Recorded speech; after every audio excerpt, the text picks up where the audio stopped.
Tropical FM. A partir de agora, pela Tropical FM, a entrevista do dia. Bom dia, quadro Entrevista do Dia. Quinta-feira, 13 do mês de julho, é o 13º dia do 7º mês do ano. O tempo apresenta-se encoberto, o vento agora deu uma trégua, né? Mas a temperatura está na casa de 11 para 12 graus, temperatura da madrugada aqui na capital da hospitalidade, né? E já vamos falar do tempo para a Farmácia São Jorge, a Farmácia do Juarez, para a Sicredi Conexão e também para a doutora Bruna Vanzella, médica clínica geral, são os nossos parceiros aqui do espaço do quadro Entrevista. Olha, tempo que apresenta-se encoberto, mas deve ter uma certa melhora no decorrer do período com queda nas temperaturas. Nós teremos uma tendência de fim de semana gelado com geada aqui na região da Serra e também do oeste catarinense. Lembrando que hoje, quinta-feira, com um gradativo o período tende a melhorar e até aberturas de sol no período da tarde, tá certo? Após o ciclone, os reflexos do fenômeno que passou pela região sul até ontem, nós tivemos aí informações que estão todas lá no nosso site, inclusive. Daqui a pouquinho, mais notícias a respeito dos reflexos do fenômeno na nossa região. Olha, o quadro Entrevista tem o oferecimento da Farmácia São Jorge, há 40 anos atendendo você e sua família, Avenida Santa Catarina, bem no centro, telefone 3325-4123, Farmácia São Jorge. Sicredi Conexão, 120 mil associados envolvendo Santa Catarina, Rio Grande do Sul e Minas Gerais. Sicredi Conexão agora com ponto de atendimento em Cunhataí. Doutora Bruna Vanzella é médica clínica geral em Água ou Planalto Alegre, mas também atendimento para Caxambu do Sul e região. Agende 999-350682, na rua 9 de julho, sala 02, número 173, centro em Planalto Alegre, doutora Bruna Vanzella. O quadro Entrevista recebe aqui nos estúdios o gerente da Cooperalfa de Águas de Chapecó, José Schneider, está aqui conosco, minha gente, como a gente já anunciou nesta madrugada. A pauta, DNA, o Dia de Negócios Alfa, que ocorre com programação nesta sexta-feira. Deixa eu cumprimentá-lo aqui. Ô José, tudo bem? Seja bem-vindo, bom dia. Bom dia, Elvis, bom dia a todos os ouvintes da Rádio Tropical FM, nossos associados, nossos clientes, nossos colaboradores, enfim, todas as pessoas que estão ouvindo nós nesse momento. Legal, muito bem. Ó, amanhã nós temos essa programação aí, mas é o dia todo, né, José? Sim, exato. Amanhã começa o nosso Dia de Negócios Alfa. Só para fazer um relato de como surgiu os dias de negócio dentro da Cooperalfa. Então, foi em função de, não só por vender ou por uma oferta de produtos, foi para a gente analisar a tendência que vai o agro no ano agrícola, qual é que é a perspectiva de plantio e para a empresa também se organizar para trazer o insumo na hora certa para o associado, em tempo hábil para ele plantar. Por isso que foi criadas essas campanhas, né, que ao longo dos anos aí está sendo marcado como o Galpão Cheio e DNA. E acaba lembrando e também atualizando o próprio produtor ali, né? Porque o produto está ali, né? E a época é dali, né? É claro que a gente sempre observa as melhores oportunidades de mercado para largar a campanha também. E ninguém tem a bola de cristal, nem sempre a gente acerta a oscilação de mercado, dólar, enfim.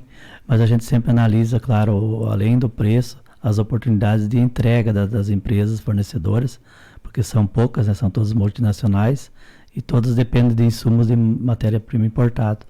Então, tu tem que fazer a programação, olhar a tendência que vai, fazer a compra antecipada para chegar em tempo hábil, para no dia do plantio nós ter o insumo para atender todos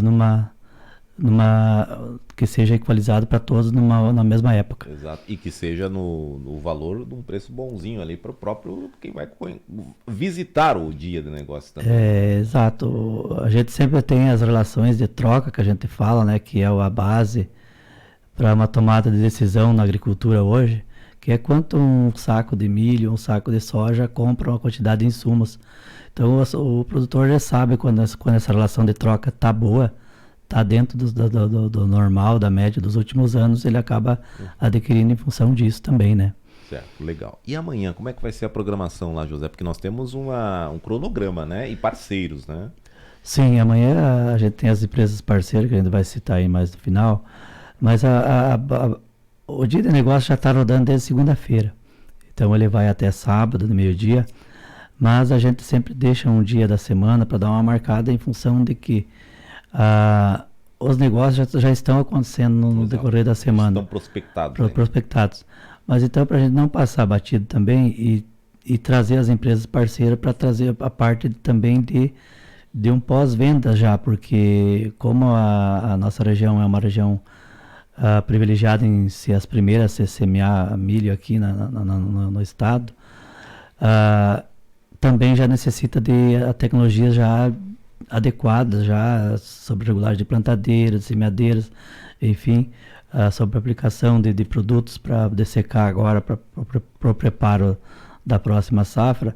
Então essas empresas vêm até a cooperativa. O nosso pátio, graças a Deus, é um pátio privilegiado, centralizado, que ele consegue absorver as barracas aí, e conseguimos ainda prestar esse serviço para o nosso associado, nosso cliente, que é a base do nosso negócio, né? Legal. Então o dia de negócios já foi iniciado. Amanhã foca-se então no dia D, digamos assim, né? Que é o DNA mesmo, né, José? Isso. Esse dia de negócios alfa, que eu comentei, como as outras campanhas.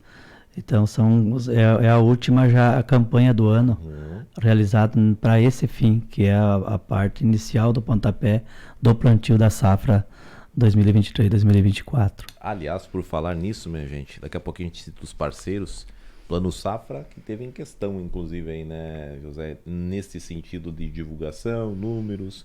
Um cooperativista, quando vem falar aqui, tem que falar do Plano Safra também, não pode faltar, né? Com certeza, Elvis. O Plano Safra é o pontapé inicial de toda a cadeia do agronegócio, né? Então, embora o agro venha de uma safra boa, mas mesmo assim ele depende de subsídios governamentais, juros, taxa de juros, enfim, para ele tomar essa decisão, né? Se ele vai para o milho, vai para o soja, se ele vai adquirir algum insumo diferenciado, ou se ele vai tomar uma decisão em relação ao investimento, que seja uma instalação ou aquisição de máquinas, enfim, ele espera sempre o Plano Safra para ver a tendência do acréscimo de financeiro e ver também a perspectiva de mercado para frente, né, futura. O Plano Safra, então, claro que nunca vem a contento de todos, né, porque é bastante gente que necessita do crédito. Porém, as taxas de juros, diferente dos outros anos, elas estão um pouquinho mais elevadas em relação aos outros anos, né? Então, isso, claro, dificulta um pouco a tomada de decisão, principalmente na parte de investimentos. Mas na parte do agro, que é a parte grosseira do negócio, e a parte da agricultura familiar, que também necessita para fazer os custeios, ele já está, com certeza, encaminhando junto às instituições financeiras aí, né, os seus projetos aí para poder já adquirir esses insumos no tempo hábil e também fazer as aquisições para não pagar juros também no mercado paralelo também, né? Mas é aquela questão que você mencionou ali, né? Nunca agrada a todos, né? Não tem como agradar a todos, mas que foi uma expectativa gerada e que quando veio... Primeiro veio o macro, né? O Pronamp, que a gente sempre menciona que é o grande, né? Depois veio aqui para a nossa região mais voltada, que é a agricultura familiar, né? As linhas e tudo mais. Mas que sempre tem aquela expectativa daquilo que vem, né? Tivemos algumas alterações pequenas ali, baixa em algumas linhas, mas especificamente ficou daqui já era esperado ali, né? Sim, são formas diferentes, né, governamentais. Então, como mudou o governo, então muda-se as estratégias também de fornecer crédito. Então, já esse modelo de governo já prioriza mais a agricultura familiar e também a parte de emissão de gás carbônico, enfim, proteção das matas ciliares, enfim, é mais já sustentabilidade, né? Então, muda-se algumas regras, mas o custo, o benefício tem que ser atendido para todos de forma igualitária também, né? É um ano assim que a perspectiva que a gente está olhando assim é mais para plantios de soja. Então a gente já viu que o produtor foi mais para a tendência do trigo e em consequência disso na resteva do trigo sempre é plantado mais soja do que milho. Então vai ser uma safra mais curta de grãos de milho esse ano, né? De milho, no caso. Isso, né? até porque o O Mato Grosso está colhendo uma super safra e está com dificuldade de armazenagem também. Então o agricultor, ele se organiza, né, numa forma de plantar o que está mais escasso ou o que dá mais lucro no momento para ele, né? Natural isso, né? Então investimento a céu aberto. Então, em função dos preços hoje, do custo de produção, a tendência é mais ir para o soja esse ano. Aliás, a última vez que o José esteve aqui, a gente abordou os preços, né? E esses preços, como é que estão hoje lá, José? Pois é, Elvis, então, a gente acompanha o preço internacional, né? Oscilação de mercado, função hora dólar, hora clima, hora, né? Mas hoje, atualizando hoje a condição de preços agrícolas, até ele deu uma retomada, não nos patamares que o produtor espera, que o vendedor de milho e soja espera, porém menos drástica do que estava descendo há 2 meses atrás, né? Em função que o americano lá está com a safra dele quase praticamente andando e praticamente concluída já, né? Falta a partir de setembro já começam as colheitas, então, só que o clima lá não está agradável, não está sendo satisfatório para as culturas deles lá. Então, principalmente para a soja, já teve um reflexo positivo aqui no Brasil, que essa semana aí aumentou, saiu de 120 e poucos para 130. Um bom sinal, bom também para o produtor que tem soja depositado, que estava esperando um pouquinho de melhor nos preços, para tomar uma decisão também de venda e ficar mais tranquilo, né? A safra brasileira de milho é uma safra recorde do norte do Paraná para cima. Tem muito milho, a gente, né, se vocês acompanhar os noticiários agrícolas aí, caminhões e caminhões sem ter onde pôr produção, né? Estoque, né? Estoques de passagem muito grande. A exportação, como falamos antes, não rodou nos modos dos outros anos, até porque o preço caiu, né? Os contratos não foram feitos. Porém, essa safra aí vai ter um reflexo aí, pelo menos de segurar os preços aí, para ter um equilíbrio também, né, Elvis? Porque milho muito acima desses patamares aí também dificulta o setor de carnes e leites, né, que é o que sobrevive desse insumo, né? Legal, muito bem. Estamos ouvindo aqui o José Schneider, ele que é o gerente da Cooperalfa de Águas de Chapecó, pautando aqui tudo voltado ao agronegócio.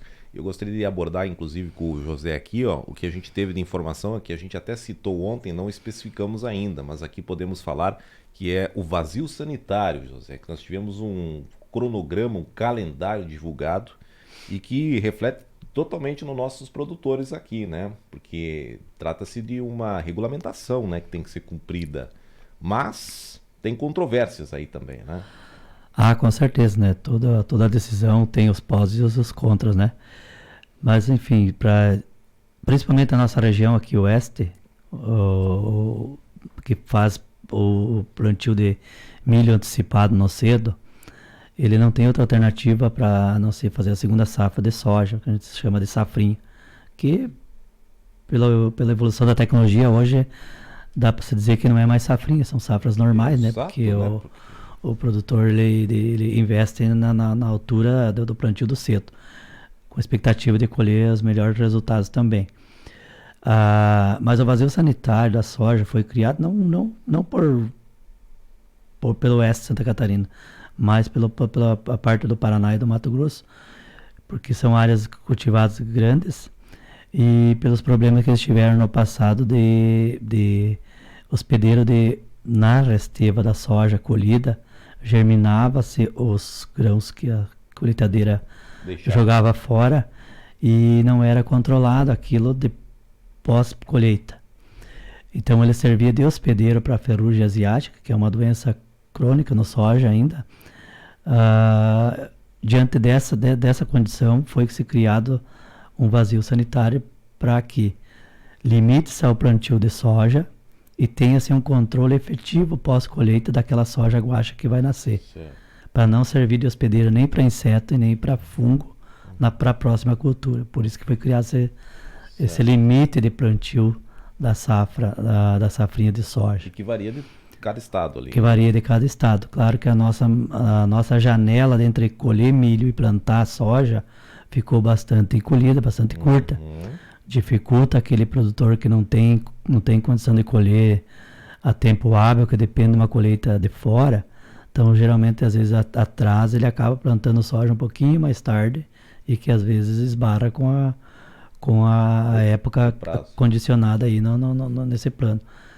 Mas, como eu falei, tem o lado positivo do negócio, que é evitar uma migração de uma doença, um hospedeiro de doença para a próxima safra, que vai onerar para o próprio agricultor esse custo para ele ter controle, quando você tem controle, porque ferrugem asiática ela tem controle somente preventivo, ela não tem produtos curativos. Tem o contra também, que se encurtar mais essa janela, nós vai ficar inviável o plantio da safrinha aqui na nossa região, porque aí se diminuir o plantio, que é meados de fevereiro, acho que se não me engano até dia 11, 12 de fevereiro, é o limite máximo de plantar. Sem colher isso para menos disso, vai ficar áreas sem plantar, sem poder plantar para cumprir essa determinada lei, né? E para muitos é um escape ali também, né? Para muitos é um escape, para a nossa região inteira praticamente. Hoje a safrinha de soja, ela já é um plano B, né? De você ter uma cultura que te agregue mais na mesma área onde você colheu o milho, né?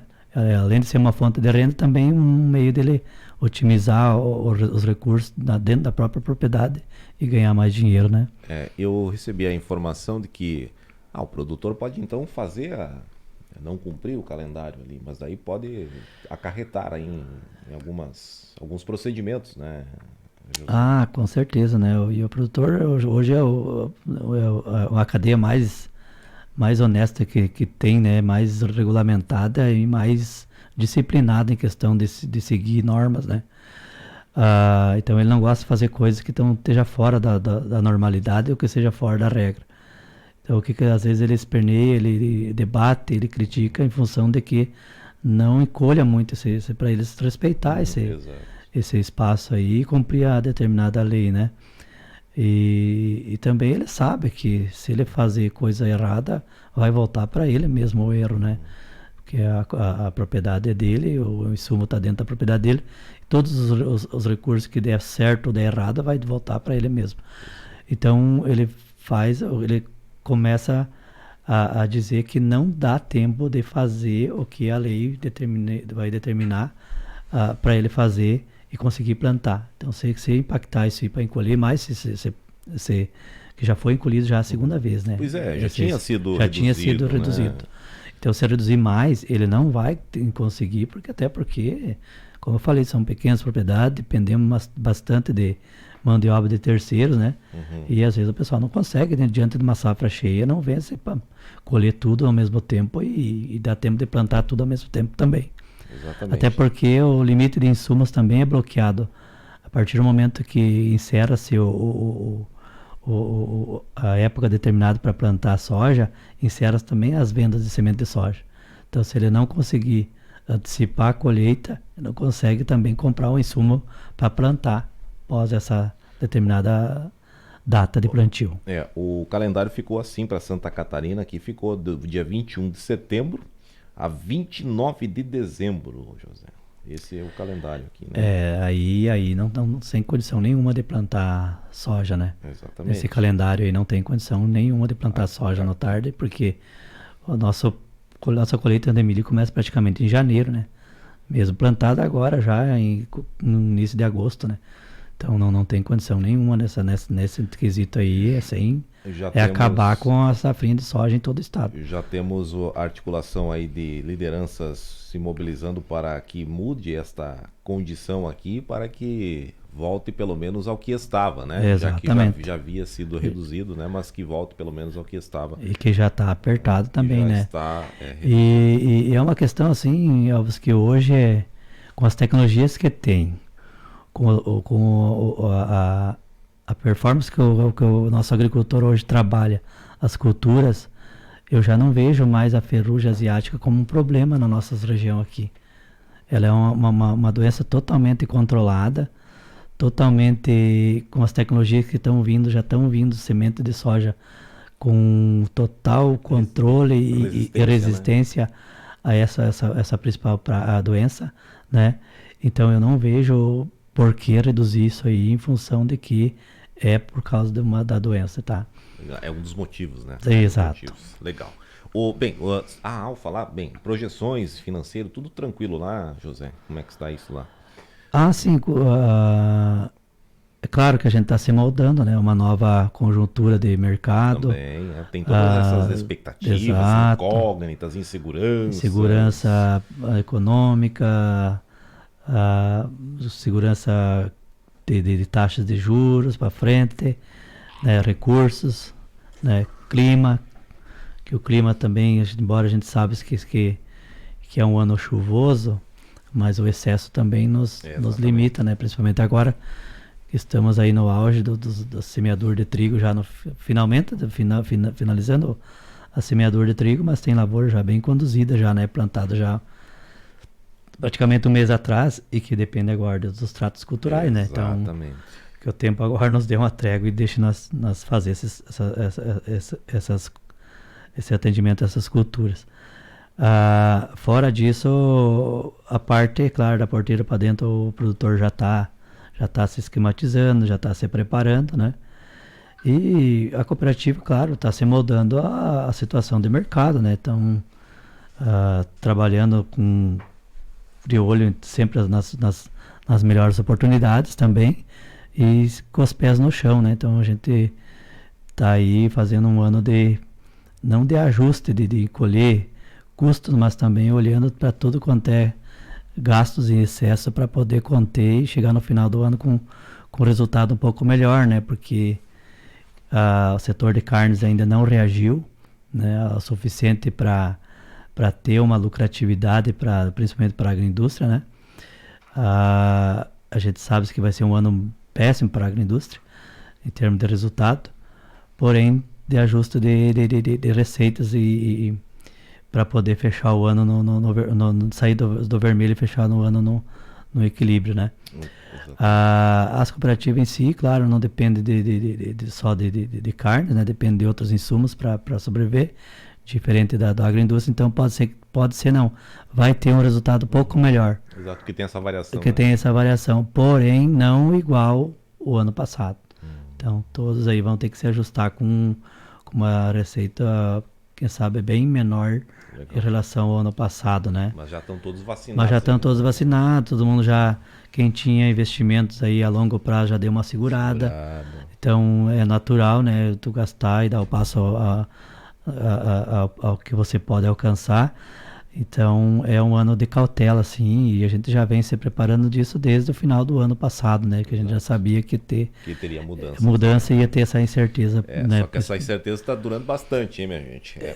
Vai ser um ano inseguro praticamente. Porque né? já estamos em julho. Já estamos em julho e já meados de julho. Eu acredito que nós vamos ver esse ano passar muito rápido e sem mudança. Sem mudança. Exatamente. Infelizmente. Bem, mas o que dá para mudar e dá para fazer é amanhã no dia de negócios, né? Hoje continua, lógico, mas amanhã o dia D seria, né?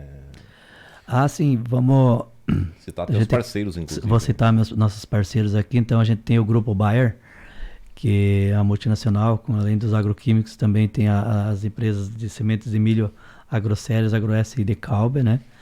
A parte de máquinas, o pessoal da John Deere, que está sempre parceiros nossos aí. A BASF também, empresa multinacional de agroquímicos. A Nutron, nutrição animal, que atende as nossas fábricas de rações da marca Nutrialfa. A DM Auto, Chevrolet, que também está aí conosco para apresentar a oferta dos produtos deles. MSD Medicamentos Veterinários, a Cicobi, Cooperativa de Crédito, nossa parceira também de longos anos, a Ilumisol, né, a energia solar, que é uma tendência aí para o pessoal se garantir com energia, a FECOAGRO, a Federação das Cooperativas Agropecuárias, que trabalha a nossa parte de insumos de importação de matéria-primas para as cooperativas aqui do oeste e de Santa Catarina, né, a Resulte Drones Agrícola, né? E claro, a anfitriã Cooperalfa aí, né, marcando mais esse dia aí e valorizando os negócios dela perante esse serviço a mais aí, agregando ao nosso portfólio de negócios. Legal. amanhã, né? Amanhã, começa às 8h30 e vamos até às 4h30 por aí para nós atender o público aí. Vai ser um dia, pelo menos com a trégua da chuva, né? Embora vai ser um pouco frio, mas o frio também faz parte do nosso clima, né? Também integra. Também é necessário, né? Então, que todos que sejam bem-vindos ao nosso evento, né? Embora, como eu falei, o DNA já começou na segunda-feira, muitos já fizeram o negócio, mas eu falei que, como eu falei, o intuito desse dia não é simplesmente fazer mais negócio. Exato. É simplesmente agregar uma carteira de tecnologia para quem já fez o negócio durante a semana, ou quem já comprou lá no Galpão Cheio, que venha ver as novidades, venha tirar dúvidas, vai estar a equipe técnica também, para ver a melhor época começar a plantar, ver as melhores condições de plantadeiras, de discos, enfim, de mistura de produtos, para poder fazer um manejo bem adequado e com eficiência, né, para esse ano nós não desperdiçar produto. Porque como as cooperativas também estão em contenção de despesa, a gente também cuida que o nosso produtor também esteja contenção de despesa lá, para que ele chegue no final pelo menos com uma lucratividade um pouco melhor, né, em relação ao ano passado. Principalmente no ano de incógnita. Exatamente, é um ano bem... bastante inseguro. Bem inseguro, né, então... quando a gente não pode ganhar em escala, seja no preço ou seja de outras maneiras, no juro do dinheiro, vamos tentar ganhar em eficiência, que é eficiência? É produzir mais com menos, né? E observar as melhores tendências de mercado, observar as melhores tecnologias, trocar ideia até com o próprio agricultor, com o vizinho lá, para ver os melhores manejos para esse ano também. Legal. 8:02. Bem, deixa eu agradecer aqui a presença do José, feito o convite então para amanhã, o Dia de Negócio DNA. Simples assim, né? José, obrigado pela vinda e pelas informações sempre voltadas ao agronegócio, ao produtor e à agricultura familiar e aos associados também. Obrigado, Elvis, pela oportunidade, obrigado a todos os ouvintes e que tenhamos um bom final de restante de ano. E que a esperança sempre é a última que morre, né? Sempre com persistência, né? Erguer a cabeça, olhar para frente, olhar para o futuro, que é bem melhor do que ficar remoendo coisas do passado. Obrigado, Elvis, tudo de bom. José Schneider foi o nosso convidado hoje aqui. A Tropical FM estará acompanhando amanhã o DNA, programação especial, né? No caso do DNA, que já está ocorrendo desde segundo, como disse o José, mas amanhã o dia D, digamos assim, com a presença aí desses parceiros, com toda a orientação técnica, com todos os produtos, promoções e, claro, um dia para ser de negócios e também de prospecções, tá certo? 8:04, vem aí o Comando Geral, o quadro Entrevista fica por aqui, volta amanhã a partir das 6h30, amanhã a gente estará recebendo convidado de Planalto Alegre, o presidente do Legislativo estará aqui conosco a partir das 7h30. Oferecimento Farmácia São Jorge, Farmácia do Juarez no centro, Sicredi Conexão, Sicredi a 120 mil associados, doutora Bruna Vanzella, médica clínica geral em Planalto Alegre. Nós ficamos por aqui. Lembrando que a entrevista vai estar no site e também lá no YouTube já vai estar disponível em áudio e vídeo. Mas a gente vai para a foto agora e daqui a pouquinho também estará no nosso site tropicalfmsc.com.br, tá certo? Trechos também lá no Jornal do Meio-Dia às 12h05. Um abraço e até amanhã. Você acompanhou pela Tropical FM.